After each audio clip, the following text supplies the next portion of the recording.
Good day and welcome back to another DBZ Dokkan video. In this video we're going to be taking a look at why you should be playing Dokkan in the year 2025.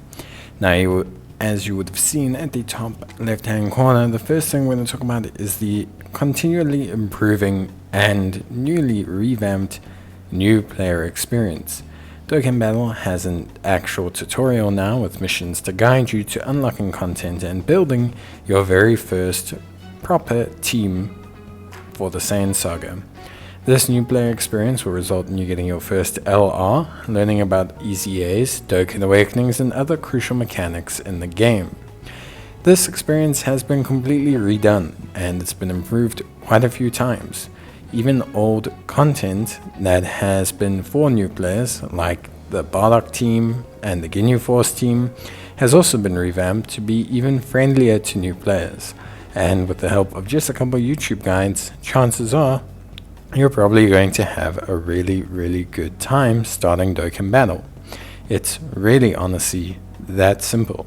The game has been built up to be a lot more introductory and better for players who are looking to dive into the Dokkan experience. In-game versatility, so to jump from the beginning of the game all the way to the end of the game. The end game right now in Dokkan is huge. The challenge section alone is massive, and if you're a new player looking for hard content, ranging from older hard content to newer hard content, there's hundreds upon hundreds and hundreds of hours of content here. Not to mention, there's tons of great rewards, from wallpapers to titles to bragging rights, new characters, materials, just tons of really great things that you can use as a player to enjoy your Dokkan experience. There's short content, long content, there's content that requires understanding of certain mechanics, content that limits certain characters, content that can only be achieved with certain teams and builds. There's a ton of variety here, in a good way. As a new player, you have more content now, and we have more diverse content now coming out in Dokkan than we've ever had in years. Some of it is a bit long, like for example, we just had a stage that requires 3.5 hours of continual play, but it's interesting, diverse, and pretty cool. Talking about content, the mechanics in Dokkan are consistently improving. We are getting new mechanics every year. We have active skills, standby skills, transformations, revives, exchange mechanics. We have now reversible exchange mechanics, or tag mechanics as players are liking to call them. We have sealing, we have stunning, we have attack lowering, defense lowering, and all of these mechanics are actually being utilized to a large degree.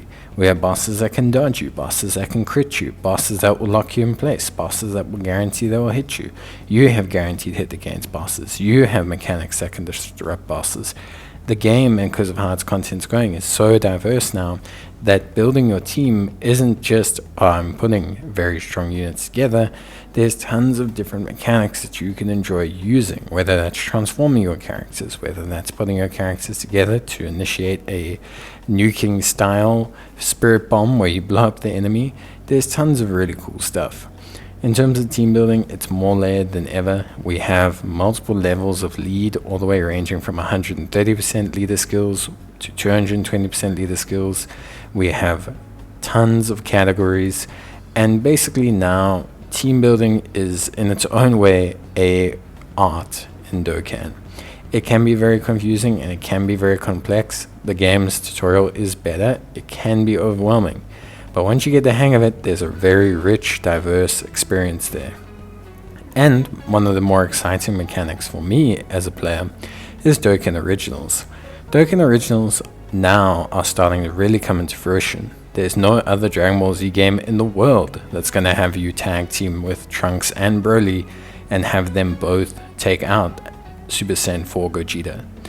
It's a super unique, interesting experience, and Dokkan is introducing Dokkan Original characters, Dokkan Original animations, and really just giving you a huge incentive to watching and playing Dokkan.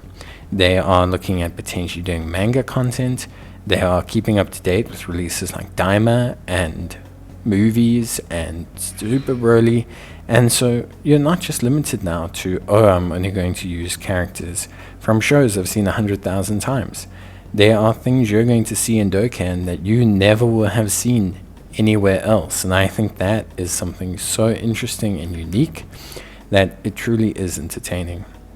And the last thing I want to say is, although Dokkan does have a steep price on its Dragonstones, as a mobile game, if you are a Dragon Ball Z fan, you can play this game without fear of spending money. I have not spent money on this game in over 4 years now, and I've only spent $50 on this game in total. So I have not spent a ton of money on this game. I used to spend a bit back in the day. From the moment I started my YouTube channel, I haven't spent any money, and I've been able to keep up. I do content on the game. I do all the in-game content. I do no item run challenges. I do challenge modes. I do, all different styles of content.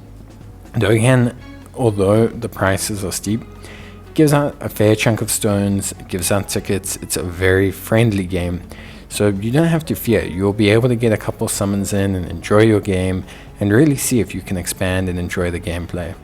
But that's it. Try out Dokkan 2025.